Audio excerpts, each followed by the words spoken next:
Messy on Purpose. I'm Heather, And I'm Felicia. and today we are going to talk about self-care. Yes, the importance of taking care of yourself in many different ways and what that means to each individual. We're all a little different, right? I was going to say, actually, in like researching this, talking to different people, kind of going online to see, I think the most important word in that is self, because everybody has a different definition of what self-care is. Yeah. I mean, we can talk about what our version of self-care is and why self-care is so important to each of us. All right, you want to start? So for me personally, having the business, having the kids, like I am always pouring into everybody else, whether it's family, friends, just answering clients, being at work, and I really don't give myself that much time. And I think one of the most important quotes that I've ever heard is that you can't pour from an empty cup. And we're constantly depleting ourselves to give to other people. And you've got to find ways to kind of give back to yourself so that you do have the energy to keep pouring into other people. So self-care for me, I don't have a lot of time for it, but it is really important. And I'm learning the older I get, the more important it is. What about for you? Well, what do you do for self-care, though? You Oh didn't my really gosh. even dive into that. You just kind of explained why you do it. So for me, it probably sounds crazy being a hair salon owner, because I do think there is importance in the small things like getting your hair done, getting your nails done, doing your makeup, taking a long bath. But for me, the things that have been really helpful are therapy, spending time with family and friends where it's just having fun, especially laughing, being able to joke around, dancing. I know everybody gets tired of seeing all the videos of me dancing around, but my God, it is so good for yourself. And we have so much fun with those videos. I do. I have so much fun dancing. I'm dancing all the time. People probably hate it, but I love it. And then just taking time sometime during the day, whether it's driving to work or even in the back of my salon, where I actually remember to breathe and just breathe for a few minutes, because in the chaos, I found myself yesterday, our salon was full, things were chaotic, and I just didn't feel good. And I stopped and I was like, I don't even think I'm breathing. Like, you're shallowly breathing, but not like just breathing. And just doing that for the few seconds or minutes that I did made such a huge difference in the day, because it was like, okay, now I feel better. So for me, self-care is really about those kind of things: prayer, meditation, breathing, peace and quiet. Reading is really good for me. And then some of the superficial things too. Little things that would just make you feel pretty. Yes. Yeah. I will say I've tried the meditation thing. Mm-hmm. I feel like you would have a difficult time. I had a really hard time. So I even tried, first I just tried to do it, different times of the day. And no, I can't stop thinking about all the things that I have to do and checklist. That's a big problem with a type A person, is I'm just constantly checking my list and adding more things and how much can I get done in a day. And so yeah, breathing work doesn't necessarily work because I can't shut my brain off to do it. And then I was trying to do it in the morning, when I first got up, before I'd go work out, and yeah, I fell asleep. So that didn't work. I mean, it quieted your mind enough for you to fall asleep. So I think I just wasn't awake yet, so I went back to sleep. Put you back to sleep. So meditation doesn't really work. Sometimes just taking a breath, a deep breath, does help though. Because you've seen me run around, even just setting stuff up and acting like a crazy person, or when we had the UFC fights, and I'm like, what else can I do? What am I doing? Is everyone good? Do you have Mine drinks? is just going. Yeah, and I'm a freaking nutcase, and so sometimes just telling myself to stop and take a deep breath and it's fine, chill out. Yeah. That does help. But when it comes to self-care, there's the working out every day. I don't function right if I don't get a workout in. Even on days that I don't go to the gym, if I don't walk the dog, it makes a difference. I just need some type of exercise, because I am such a energetic and go person. I think it's a release for me. And so that one's really important. Like I'm a different person on a day that I work out and a day that I don't. That is 100%. And then also just like eating right too. I know like I know they say it like right that all these little healthy habits are good for you, and like people will be like, well, you're missing out on this and you're missing out on that, and actually you're not though. Like once you like give up sugar, say like when I did the carnivore diet, I felt amazing. I wasn't eating enough, which is why I don't do it anymore. Because like I again It's hard to eat energetic that much meat all the time. well, actually no, it wasn't even the diet itself. It was actually just like I just underate, and it's you don't feel hungry on it. So like I just wouldn't eat, and then I actually started to get dizzy and stuff like that and then it affected working out because I didn't have the energy because I wasn't eating enough. And to me, like I need the energy to be able to work out because that's a huge part of it for me. So that's honestly why I stopped doing it. Otherwise I would keep up with it. But like feeling good feels better than eating a donut or a piece of cake or a cookie or sugary coffee. Like, well, that's a temporary fix, right? It's a temporary thing, and it so feels like good in that moment. When you're eating healthy and you feel good, you don't even really want that stuff. And then like if you do, it's an occasional thing. Granted, I will say I do not have an addictive personality. I don't get stuck on things. Like I can give them up pretty easy. So like again, that makes it a little easier for me. But I can tell you right now, like when you feel good all around and you take care of yourself, it's a game changer. You're a whole nother person, and it not only helps like your relationships because now you're happier, and it just helps overall. So like those are my two important things. And then you know you have your superficial stuff like going to get Botox, coming to see you to get my hair done. You know, I used to get my nails done. I don't do that anymore because honestly it's not relaxing, and it's really not worth it because I don't really care what my nails look like. Like I don't. They look beautiful. Like they grow out fine. They don't look weird or anything. So like it's not a necessity. They're just not colored. You know, like and so it's just like the only thing I do like to do pedicures, and that is relaxing. But getting your nails done is not relaxing. You know, like at least a pedicure you can scroll on social media or read a book, or I bring my laptop because I'm crazy and I work. I think I bring that thing everywhere. Yeah, I mean, you do. Literally everywhere. The laptop is attached. It goes, I don't stop. Like, what's wrong with me? But yeah, I would say like those things are nice, but they don't feel as good as like the things that you do. Like you mentioned, reading. That one's huge too. I know I've mentioned 75 Hard on previous episodes, but like that you have to read every single night. Like it's huge. It's game changer. And like I used to read, like not even just doing 75 Hard, but like every single night. I've kind of ran out of books to read at this point. That's part of my problem. But I bought like a sit down bike because again I'm a crazy person, and I was like, ooh, I can bike and read. Like I just love it. Like I love learning new things. I want to like take some online courses and learn more about like digital marketing and like things like that, and like just constantly growing my skills. It's weird, but I love to try new things. I'm not scared to try a new career. Like I actually really enjoy trying new stuff. Like when it comes to work, like I've worked in so many different industries and so many different jobs, and like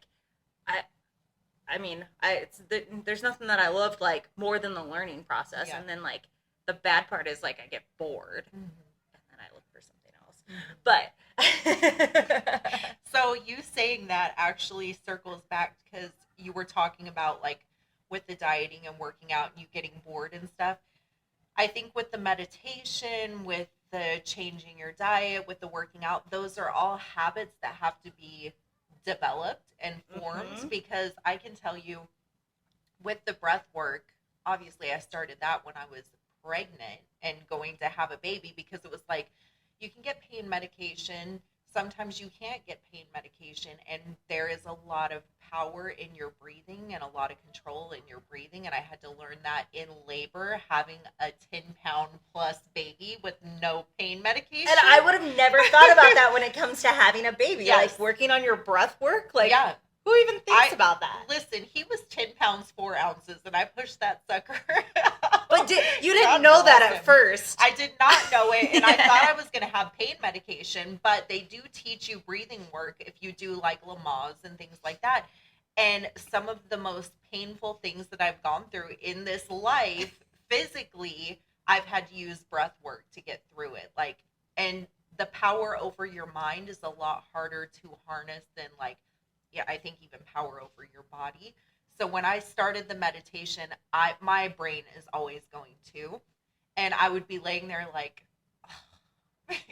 what is wrong with me? Why can't I just stop my brain? Because you're trying to focus on the breathing, but then, did the kids finish that project? And did I respond to this client? Is the oven off?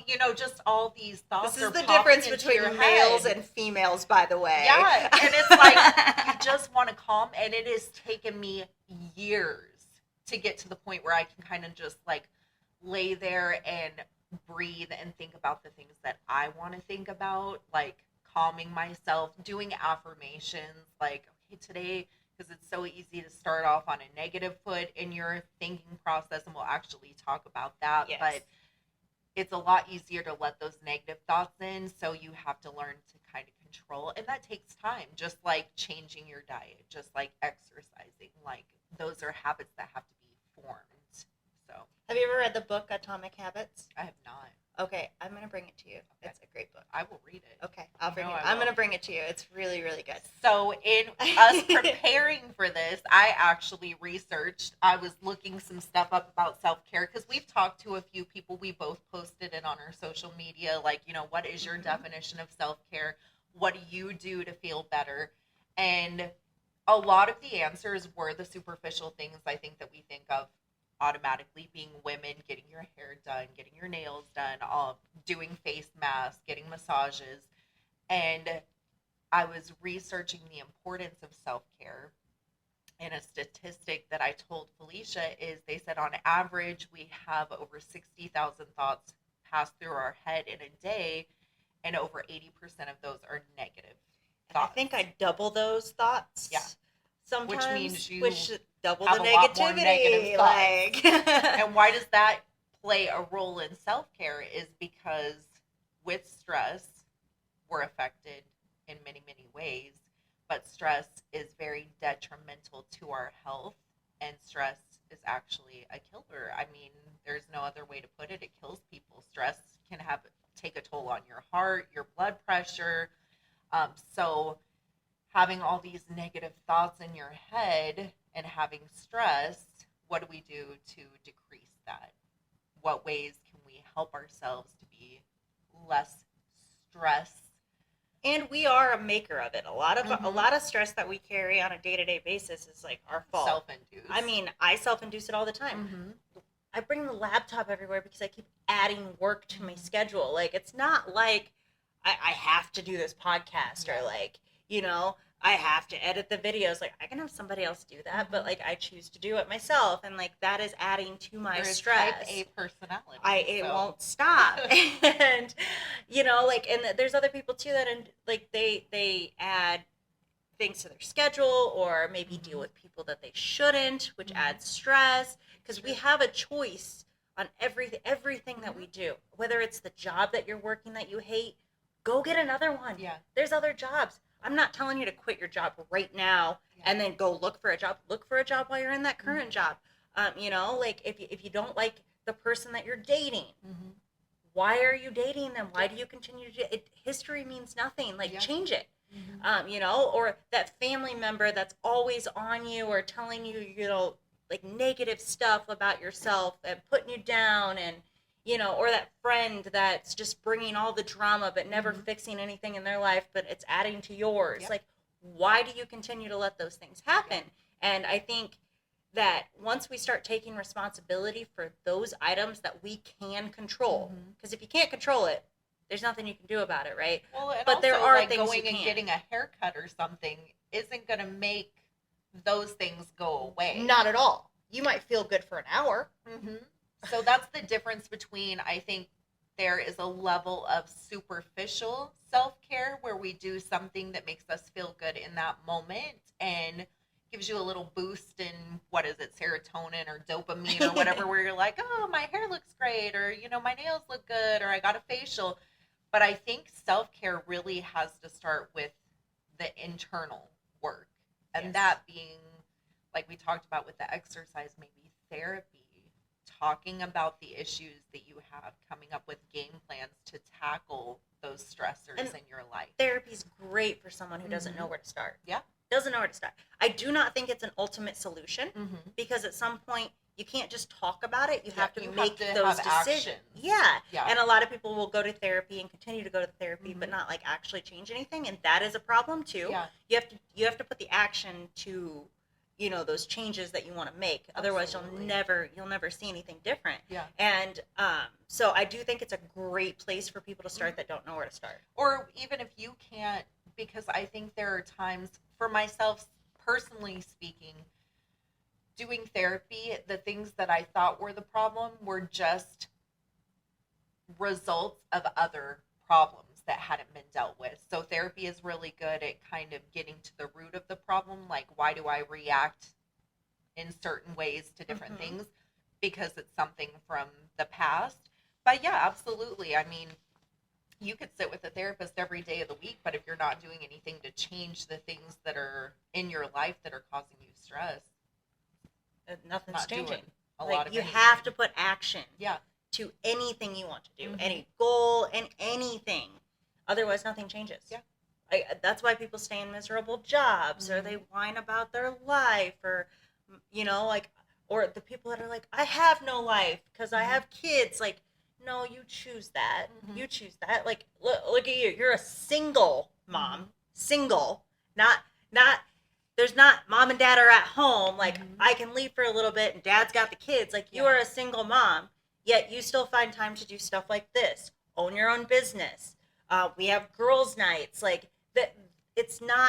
It doesn't stop you just because you had kids from doing anything. You chose to not do anything. It's easier to make excuses. Yeah. And to justify. And let's be honest, like, your mental health is a big part of it too, because as a single mom, there have definitely been times where it's like, God, I don't even want to, like, obviously I still have to work because I have responsibilities and I have people that depend on me. But as far as like having a social life or taking care of myself, those were put way back on the back burner. So I understand there are definitely stages where it's like, I just don't have the energy or the want, and it's easier to complain and be like, well, I can't do that because, they're depending on me, or I need to spend time doing this or whatever.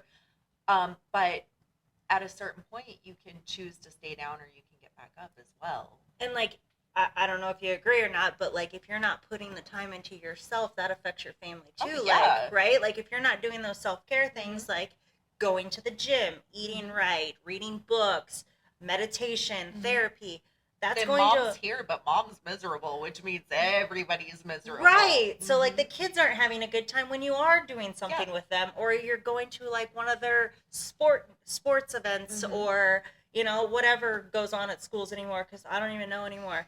But like the same old stuff. Like you go to these events and you're just miserable, so you're just kind of sitting there with like. And the people in your life definitely feel that, and it affects them as well. For sure. The one, like, I would think as a mother, like, the one person or people in your life that you want to be happy is your kids. Oh, absolutely. So, like, I mean, everybody else, it is what it is. Like, you go around and you're grumpy and, like, it affects, somebody else. Like, oh, well, like, you're not really thinking about it. Like, but, like, your kids, like, you want them to be happy. And, like, if you're around and you're, complaining about everything, or you're grumpy, or, like, I know, like, when my mom was, like, in a mood, like, she was scary. Like, I tiptoed around, like, it was uncomfortable. I thought I was going to get in trouble, like, so, like, it's not something that, like, you want to do, but at the same time, if you're not willing to do the things outside because of how you feel at the moment, then that's emotional regulation, and I strongly stand behind the saying, fake it till you make it. I mean, there have been, I'm not going to lie, I'll keep it real. there have been times where I'm driving home from work and I'm so overwhelmed with just life and everything that I have to take care of. I will be crying on my way home. And by the time I pull into my driveway, you got to dry those tears up. And then I'm going in my kids. I don't want them to know the things that I carry. And I have children that are older now, so they have been, more of a support system to me as they've gotten older and they start to realize what life is about and everyth's not easy breezy. One of yours is an beautiful. adult, Yeah, like they're like, but mom is really out here doing this stuff. But I feel like my job as a mom is to carry those burdens, not my children to carry those burdens. So there are a lot of times where I have 1,000 different things going on in my head, but I have to be mom. And that means we're having a good time. We're laughing. We're watching movies. We're doing whatever. What has gotten me to that point is pouring back into myself and taking care of myself. It does. So that's what it took to get you there, though. Because not everyone's like that. Yeah. Right? And then if you're not doing the things. And, like, something as simple as, I get it. People don't want to get up and go to the gym. Or they don't want to work out throughout the day. They don't want to go for that walk. They don't want to eat, some meat and protein instead of junk food. But, like, just because you don't want to do it doesn't mean you shouldn't. Like, it's not motivation that gets people to where they're going. Like, you're not motivated to make those changes, go to therapy and work on yourself and, take time to meditate and all of that stuff. But you do it not because you're motivated to do it, because you're determined to do it. Because I have like, failure is not an option for me. That is one of my favorite. I know I'm throwing out a lot of quotes, but listen, these help me get through, okay? These little sayings and quips. Failure is not an option. She also posts them on her story sometimes. I do. Listen. She shares the love. It's not only for everybody else, it's for myself, too. I have affirmations written on my mirror where I get ready in the morning. And if that works. I would rather tell myself positive things and feed myself positive things than let the negative overtake. And like I said, for me, failure is not an option. So it's not like I'm going to quit. I can't quit. I don't have the option of quitting. What do I have to do to keep going? And in order to do that, I have to take care of myself, because if I'm not loving me, who can I expect to love me? I think we were talking about it earlier. You look in the mirror and you're like, God, I look tired this morning, or God, my hair is not doing right. I have this freaking cowlick in the back that always makes me it's the bane of my existence.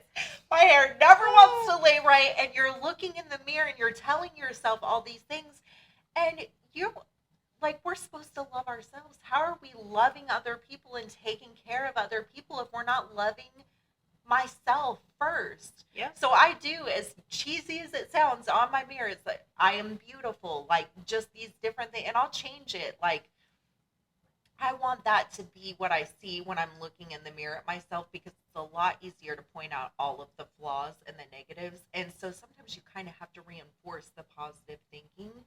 But I have to do that in order to love my children properly and love my friends and love the people in my life. I have to love myself first. It starts there. It does.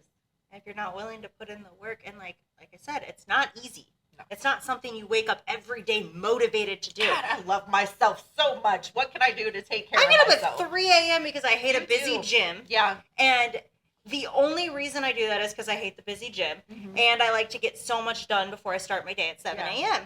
And I don't do that with motivation. It is not easy. I don't just decide 3 a.m. I put my phone across the room, so I have to get out of bed. Like, I lay out my clothes. Like, none of that. Like, I do all of that because it's so hard to get up in the morning. And I get up and I go, and I'm not usually motivated in the first 20 minutes of my workout, but eventually it, like, okay, now I'm feeling it. Now I'm getting into it. And, like, it's not easy. And especially when you're starting out and doing new habits of any kind of habit. Like, and don't you think people will be like, well, you enjoy working out?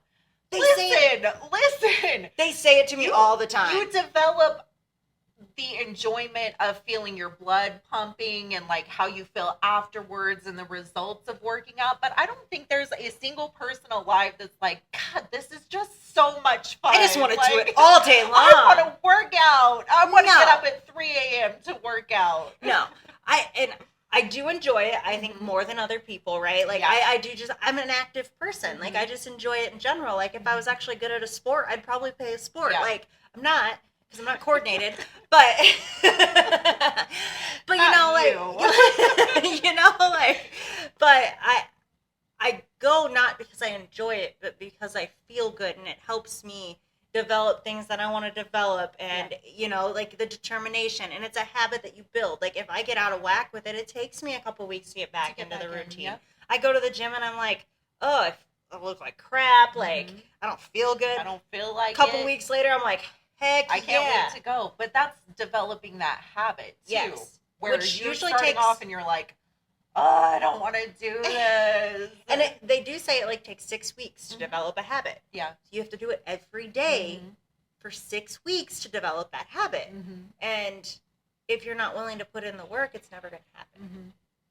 And a lot of people, listen, one of the statistics that I saw this morning, and I was like, my God, is that true? But then I went to like my screen time, which in all fairness, and I'm not trying to make excuses, but I use my phone for everything, not only with my children, but the salon, my clients, scheduling people, confirming people, our videos, like social media. My phone gets used an excessive amount, but they said on average people will watch TV up to 5 hours a day, and social media, I think the averages were between 8 to 12 hours a day that people are on and off their phones, social media and stuff. And well, most people do it in front of the TV. Yeah, you're sitting there like TV's going, you're scrolling your social media, you might be texting people, but you don't have the time to do a 30-minute workout or read a book for 30 minutes. Anyone that tells me they don't have time spends at least 2 hours in front of the TV a day. Oh, yeah. At least. I have the TV on for background noise a lot of the Me time, too. where it's just like, but I do, in the very tight schedule that I have, there are absolutely times where, you know, I could go get a workout or I could do something else, but it's like, it feels better to sit here and do like a Netflix binge. I'm not going to lie.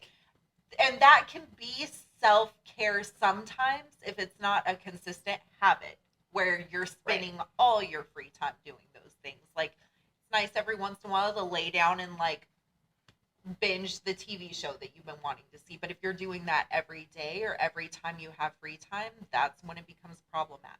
And I'm usually doing something like when I'm watching TV, like I'm on my computer, or like I have that. Sometimes I have the TV on, I'm on my bike, I'm on my computer, all at once. Yeah. And not telling anybody else to do crazy things that I do, but like sometimes for a self-care thing, like I'll shut the computer, I'll put my phone down, and I'll just chill on the couch with Justin and watch a show. Yeah. Like sometimes I do that. It's not very often. It's probably once every other week for like a movie or something, like Christmas movies right now. It's nice to just to take that time and put everything else away. And it's also giving a little too, right? Like you're giving your time to someone else, and like attention. Yeah, you're giving it to the kids. I'm giving it to Justin, like, because I am really bad.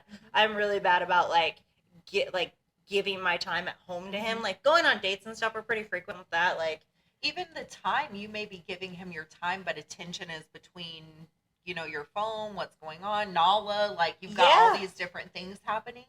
So to be able to tap in that time and attention, like I said the other night, we watched Elf because we're getting into the holiday season, and my youngest was like, Mommy, please, let's.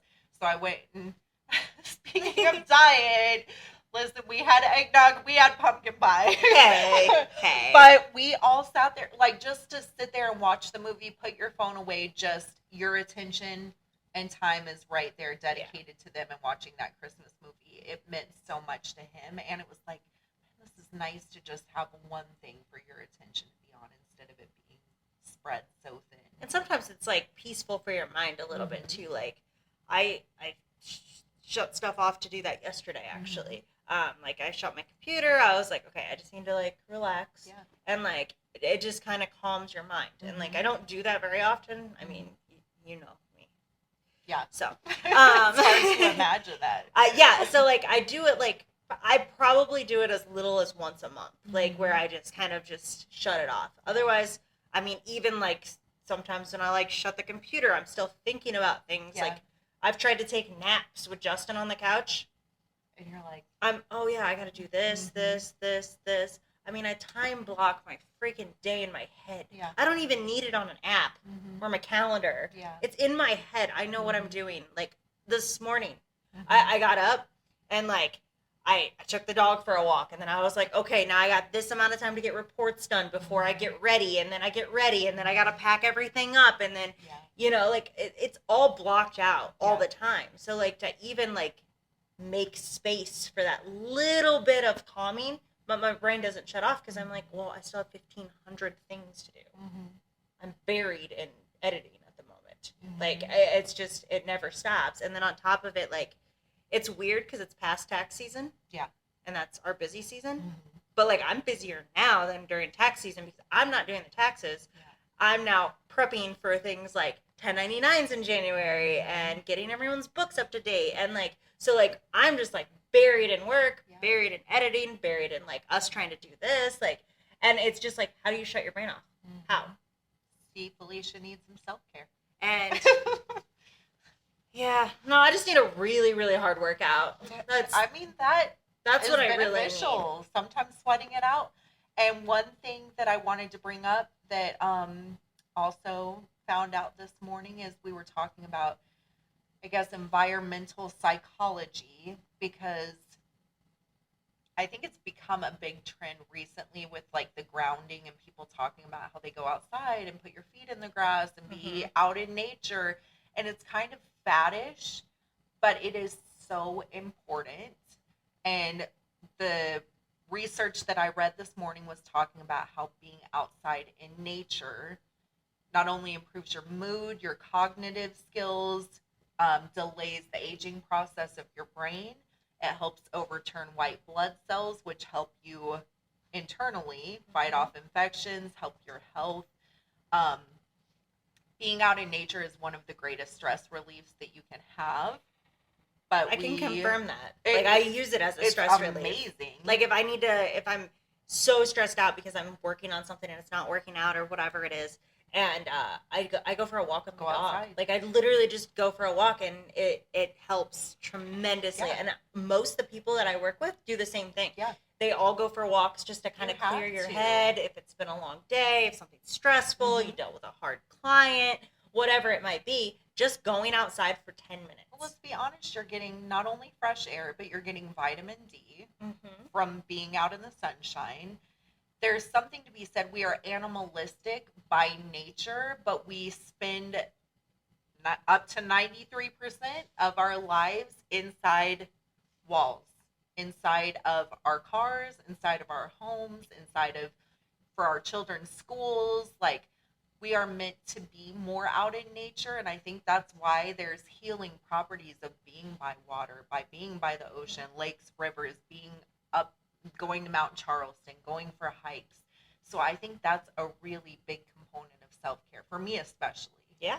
I mean, that's why I walk my dog every day, right? Like it's you're outside, you're, relaxed, you're getting fresh air. I mean, kind of, because sometimes it's windy here, and then you're taking in some dust.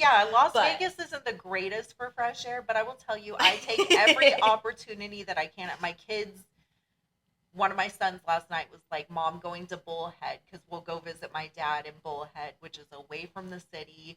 He said it's the closest thing to being in heaven, because you have the Colorado River there, they have the lakes, and we are outside all the time when we're there. Like my dad and my stepmom are huge on like hiking, going out in the Jeeps, going up to the mountains, and we are outside most of the time that we're there.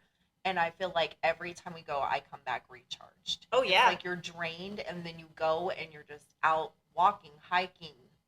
That's why we go in camping. The grass, and it's like, yeah, go camping, go hiking, like all of that. I mean, here it does suck in the summer. Yeah, the summertime sucks. I still walk my dog.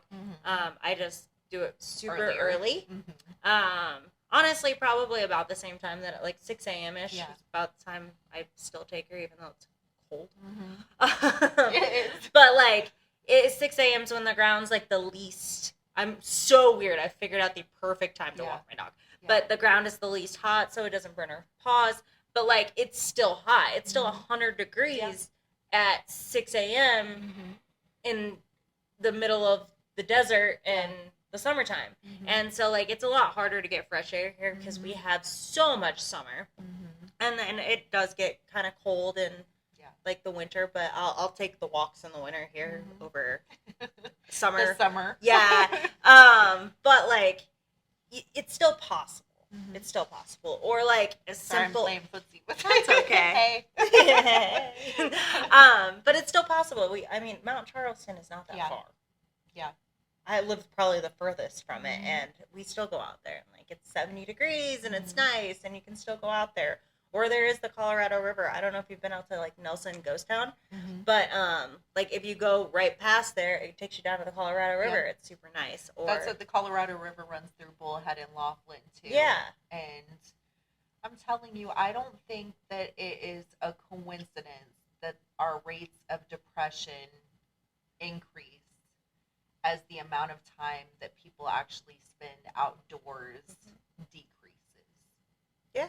Vitamin D deficiency, I push this all the time to my clients. One of the first things I ask my clients when they say they're losing their hair is whether they're under stress, or whether they've had their blood checked to see if they're deficient in anything, and specifically if they've had their vitamin D levels checked. Because when we don't spend enough time outside too, we're not absorbing enough vitamin D by being outside to actually be as beneficial as what we need. And a lot of people aren't getting it through their diet. And vitamin D, if you can be outside and you can be in the sunlight, it affects your mood, it affects your immunity, it affects like your hair, energy, like so many different things. And we're like a generation where we're inside.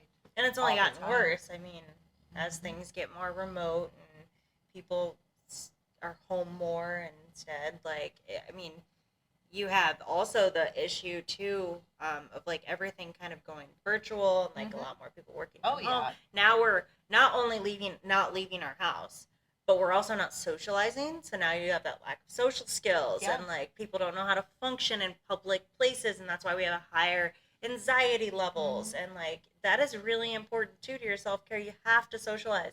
It's not like we were meant to be like homebodies and like not talk to anyone. That's an interesting question that I'm wondering if people will answer, because I think it would be interesting to find out, besides like maybe leaving your house to drop the kids off at school, or to like drive to work or drive home or drive to the grocery store or whatever, how much time on average is somebody spending outside? I'm going to guess it's not a lot. If you're not counting like walking to your car and walking from your car somewhere. Like actually spent outside. Outside. I don't think it would be that high.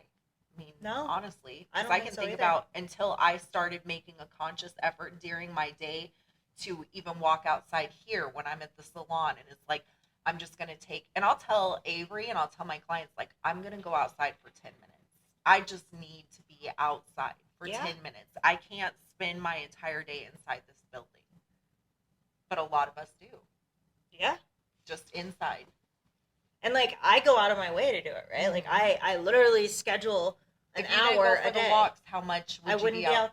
That's what I'm saying. Yeah. It's like, I think other than driving, running an drop errand, the kids off to school, drive to work, come in the salon. And how much does that even count? You're walking from your front door to your car. None. Most people don't even walk through a parking lot to get to their car. Just like your garage or parking as close as possible. Like when you drop the kids off, minimal time. You don't even get out of the car. No, I'm driving up and dropping them off. Yeah. We spend very minimal time outside. I do see, which I absolutely love. So I live pretty close to like I think it's the elementary school. It might be a junior high, I'm not sure. But you see parents like actually walking their kids to school every day. And it's great. Like that's awesome. Yes, AJ, shout out to my 15-year-old. He gets very upset at me because I make him walk. But it's like, my daughter, she's in track. So she's outside after school every day. They're doing track practice. She's running around. But he is not in any sports right now. So I'm like, I want you to walk to and from school. Not Yeah. that I couldn't take you or pick you up, but it's important to be outside and it's important to have some kind of physical activity because we are. I know when he comes home, like it's gonna be, we're gonna play some video games, like you're inside, like at least walk to and from school. And it's really important, and I don't feel like they do like PE like they They used don't. to. Mhm. Okay. I'm not, like I said, I don't know Yeah. what goes on in schools, but I'm pretty sure they've basically taken PE out. And that used to be huge. Like, Yeah. I remember in school, like, that was my favorite time because you got some energy out and, like, you weren't so just, like, falling asleep, you Yeah. know? Like, and Unless I'm mistaken, now with my youngest, they have their specials where they'll do like art, music. PE is one of them. so Where they we used to have can PE do it. every day. They have it on a schedule. So instead of having like PE every day, it's like you have it on this day. And see, 'Cause I don't think now that's you have good. music, now you have art, you have all the other specials. And then like for high school they have like lifetime sports, fitness, weightlifting and stuff like that. But I feel like growing up it'd be like we'd have our PE, we'd be out there playing kickball, Every tetherball, day. running around, you're doing different stuff, like getting Every that day. energy out. Yeah. And now it's different for sure.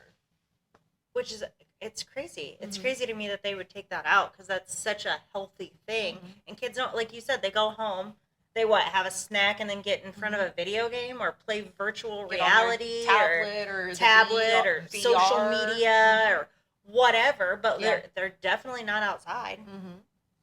Agreed. We probably should wrap this up. So much that we talked about. We can definitely do another one. So on this, I but- think in closing, my biggest thing would be I think that it's hard to say specifically what self-care is. Once again, I think it's very important to the individual person. What makes you feel good? What relieves your stress? or what are makes you not doing that you could be doing? to improve on the love that you're giving to yourself? Yeah. And I think that there are layers to it where it's more superficial, things that make you feel good in the moment and things that are more for the outside and then the things that are for the inside. And I think really, really do the things that are important for that ground base before you Mhm. worry about the superficial. Lay that foundation and then you worry about like the decor that you're hanging on the walls. Yep. Determination over motivation. Hope that helped. And we will see you guys on the next episode of Messy on Purpose. If you have any comments or if anybody wants to answer, how much are you outside other than just driving and going places? How much time do you spend outside? I'm That is a curious good to find question. out. All right, bye guys. Bye.